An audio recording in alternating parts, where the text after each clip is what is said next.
Après la réception en juin dernier de 144 ambulances sur les 188 commandées par le gouvernement béninois pour combler le déficit de matériel roulant adapté au niveau du service d'assistance médicale d'urgence SAMU, le ministère de la Santé vient de franchir une nouvelle étape dans le processus de mise en service de ces ambulances. Il a initié une formation à la fois théorique et pratique à l'endroit des formateurs, des conducteurs de véhicules administratifs devant conduire ces ambulances.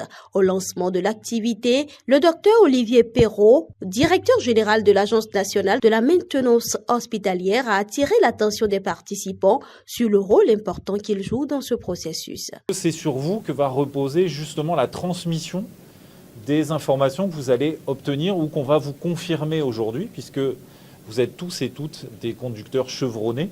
Et donc ces informations, vous les avez, mais c'est simplement une remise, un recyclage, une remise à jour et éventuellement vous apporter de nouvelles informations pour que vous ayez en tête que ce que vous allez pouvoir prôner avec les autres conducteurs va permettre une utilisation de ces ambulances en toute sécurité pour le conducteur, pour les autres usagers de la route, mais également pour les passagers qui seront eux-mêmes déjà dans une situation de diminution et sur lequel vous devez bien évidemment veiller à ce qu'ils arrivent dans de bonnes conditions pour être pris en charge et améliorer leur état de santé. Les participants étant déjà des conducteurs de véhicules, il sera essentiellement question de leur rappeler quelques notions clés de la sécurité routière. Ce sont déjà des chauffeurs, des professionnels, donc on va simplement essayer de renforcer leurs capacités, essayer de les sensibiliser un petit peu plus sur leur rôle et la sécurité routière dans son ensemble. Parce que ces gens-là sont constamment sur la route, exposés au danger.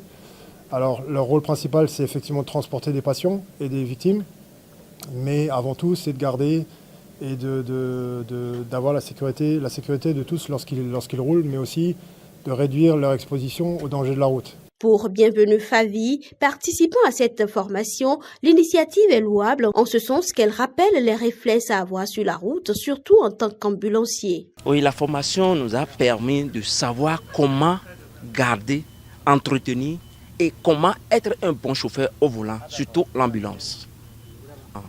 La notion que je viens de garder est que avant, j'ai dépassé les voitures sans contrôle. Mais maintenant, on nous a formés à être éveillés et aussi respecter les usagers avant de les dépasser.